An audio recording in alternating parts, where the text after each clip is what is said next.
Tuhan bersamamu dan bersama rohmu. Inilah Injil suci menurut Santo Lukas. Dimuliakanlah Tuhan. Pada suatu ketika orang berduyun-duyun mengikuti Yesus dalam perjalanannya.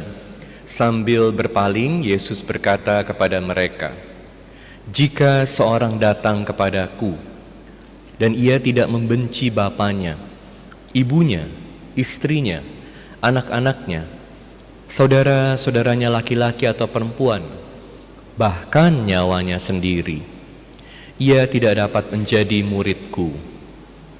Siapa saja yang tidak memanggul salibnya dan mengikuti aku, ia tidak dapat menjadi muridku. Sebab siapakah di antara kamu yang kalau mau membangun sebuah menara, tidak duduk dahulu membuat anggaran biayanya? Apakah uangnya cukup untuk menyelesaikan pekerjaan itu? Supaya jika ia sudah meletakkan dasarnya dan tidak dapat menyelesaikannya, jangan-jangan semua orang yang melihatnya akan mengejek dia dan berkata, orang itu mulai membangun, tetapi tidak sanggup menyelesaikan. Atau raja manakah yang hendak berperang melawan raja lain, tidak duduk mempertimbangkan dahulu, apakah dengan 10.000 orang ia sanggup menghadapi musuh yang datang menyerang dengan 20.000 orang? Jika tidak, ia akan mengirim utusan selama musuh itu masih jauh untuk menanyakan syarat-syarat perdamaian. Demikianlah pula setiap orang di antara kamu yang tidak melepaskan diri dari segala miliknya, tidak dapat menjadi muridku." Demikianlah sabda Tuhan. Terpujilah Kristus. Siapa saja yang tidak memanggul salibnya dan mengikuti aku, ia tidak dapat menjadi muridku. Saudara-saudari sekalian terkasih dalam Kristus, dalam Injil hari ini kita semua diingatkan untuk memikul salib kita masing-masing yang Tuhan sudah berikan kepada kita. Kalau kita mau jadi pengikut Kristus, tentu ini bukanlah hal yang mudah. Apa artinya salib dalam hidup kita? Salib artinya hidup dalam iman dan berani menghadapi segala tantangan yang datang bersama iman itu. Jadi pertama, kita perlu hidup dalam terang iman, pencerahan iman.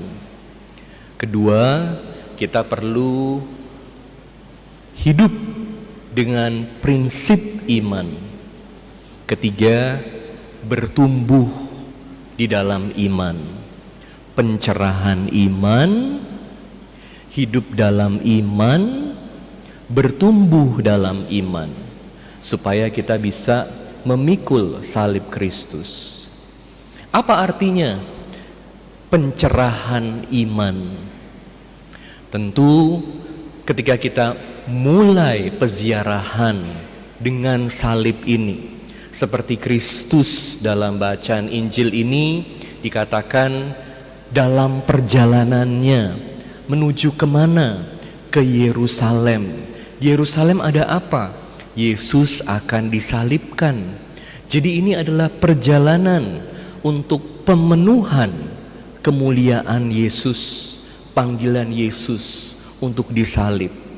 Ketika kita memulai perjalanan kita perlu pertama-tama mendapatkan pencerahan. Karena dengan pencerahan ini kita bisa membuat keputusan-keputusan yang baik, yang penting dalam hidup kita. Tentu setiap kali kita mau melakukan sesuatu, yang pertama-tama kita perlu lakukan adalah membuat keputusan. Dan untuk membuat keputusan itu perlu pencerahan. Kita perlu tahu apa prinsipnya. Oleh karena itu, bacaan pertama ini bertanya bagaimana kita bisa mengetahui kehendak Tuhan. Apa yang kita harus lakukan dalam hidup kita?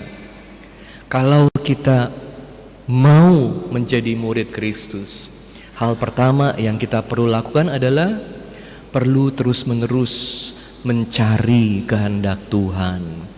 Tahu apa yang kita perlu lakukan dalam hidup. Bagaimana cari taunya? Dengan rajin baca kitab suci, mendengarkan ajaran gereja.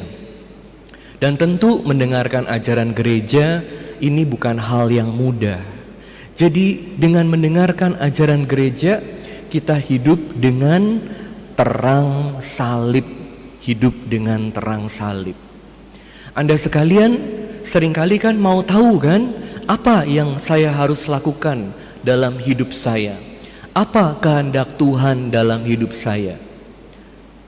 Gak usah jauh-jauh cari tukang ramal untuk tahu apa yang harus saya lakukan.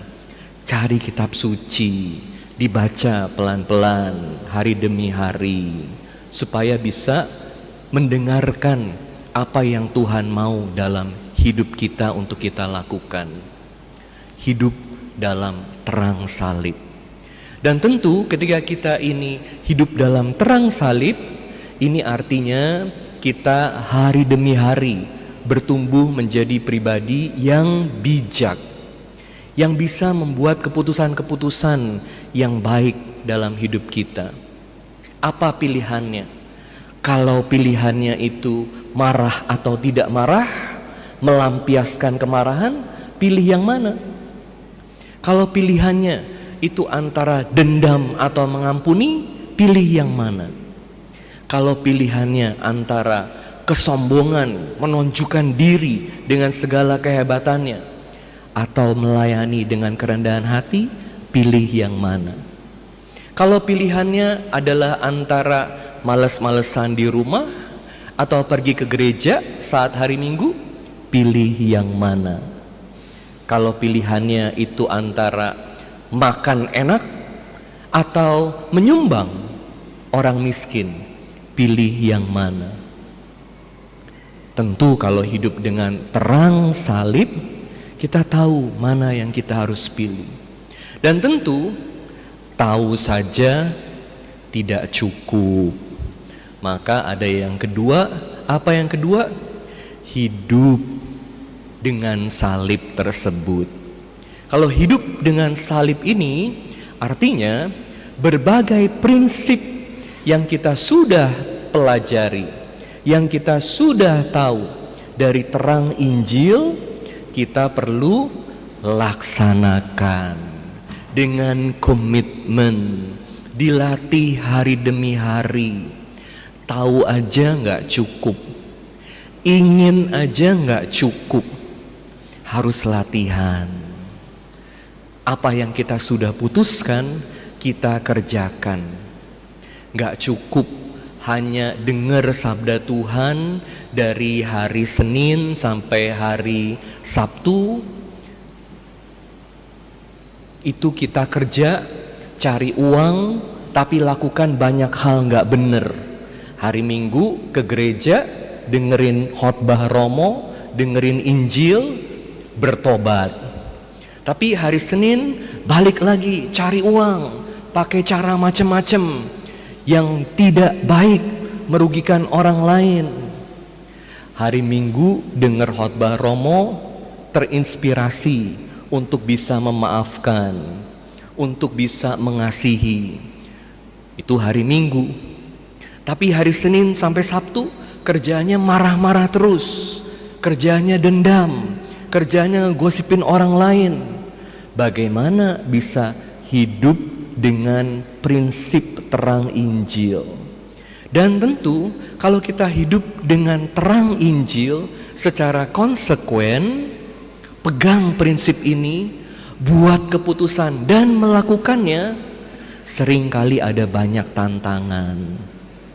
Bahkan salah satu tantangan yang paling besar dan paling kuat itu adalah dari orang-orang yang dekat sama kita, yang mencintai kita bahkan. tetapi mereka punya pikirannya sendiri. Bagaimana kita harus bersikap? Dalam Injil hari ini, Yesus dengan sangat jelas mengatakan, jika seorang datang kepadaku dan ia tidak membenci bapaknya, ibunya, istrinya, anak-anaknya, saudara-saudara laki-laki atau perempuan, bahkan nyawanya sendiri, ia tidak dapat menjadi muridku. Aduh, keras banget perkataan Yesus ini. Apakah ini artinya kita harus membenci keluarga kita? Tentu bukan ini maksudnya. Tetapi keluarga kita yang seharusnya menjadi sumber kekuatan buat kita dalam menjalani hidup. Dan seringkali kita menjadi tergantung pada apa yang keluarga katakan, pada apa yang orang tua katakan.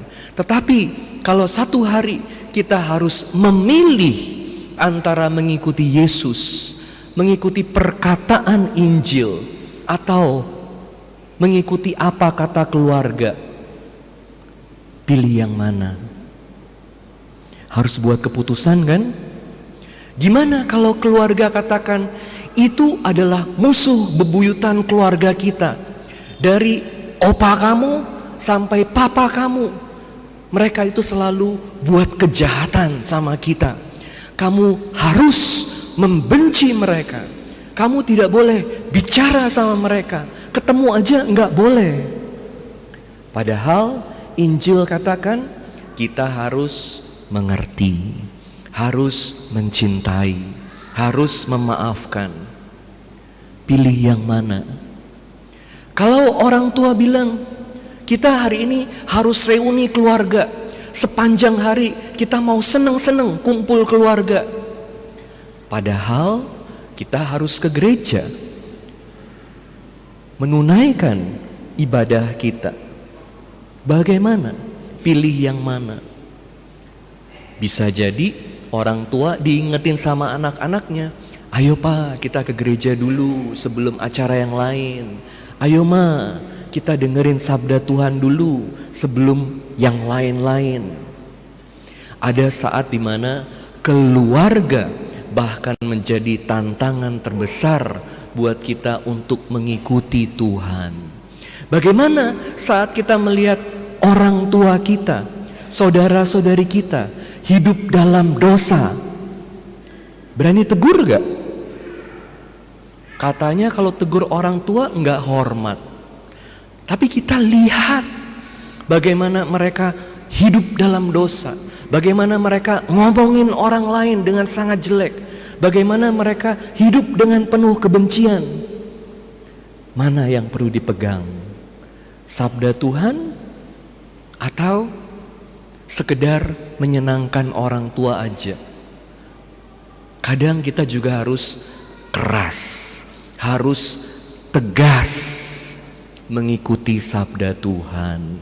Makanya hidup dalam terang Injil, hidup dalam terang Injil dengan segala konsekuensinya, dengan segala tantangannya, itu tidak mudah. Keluarga yang seharusnya menjadi sumber hidup kita, di mana kita tergantung, juga bisa menjadi batu sandungan yang terbesar untuk kita bertumbuh. Ada saatnya di mana kita harus membuat pilihan dengan tegas. Ini tidak mudah, tetapi kita semua diajak untuk bertumbuh dalam salib Kristus. Kadang kalau kita lakukan dengan tegas, kita bisa dimusuhin, kita bisa diomongin orang, kita bisa ditinggalin sama teman-teman kita. Bahkan teman kita bisa tidak mengerti kita. Tapi sekali lagi, salib Kristus yang menjadi sumber kekuatan buat kita. Salib Kristus, Kristus yang mencintai kita, yang memberi kekuatan kepada kita. Kalau kita bisa hidup dalam salib, dengan salib, seperti ada banyak santo-santa dalam gereja, disebutnya Yohanes dari salib, Paulus dari salib, Santa Teresa Benedikta dari salib. Kita juga dipanggil untuk menjadi manusia dari salib. Pria dan wanita dari salib. Salib menjadi pedoman kita, komitmen kita, dan sumber kekuatan buat kita semua. Sekali lagi, ini tidak mudah, tetapi dengan rahmat Tuhan dan kerjasama kita manusia, kita juga bisa bertumbuh. Salib bukan tujuan akhirnya. Jadi orang Katolik susah ya, mesti hidup dengan salib, pikul salib, dapat pencerahan dan komitmen dari salib. Tapi salib bukan tujuan akhirnya. Salib adalah jalan kita sampai kepada Tuhan. Jalan untuk hidup kekal. Jalan yang memberi pencerahan kepada kita dan sumber kekuatan buat kita semua. Ada satu santa namanya Santa Teresa Benedikta dari salib. Dari salib. Nama aslinya Edith Stein. Saya pernah cerita tentang dia, tapi ada satu kejadian dalam hidup dia mungkin yang bisa jadi sumber inspirasi buat kita. Edith Stein ini adalah seorang wanita yang sangat cemerlang, sangat pinter. Ya, dia seorang wanita yang menjadi filsuf, doktor. Waktu dia jadi filsuf dan doktor, dia ini belum Katolik. Dia adalah keturunan Yahudi.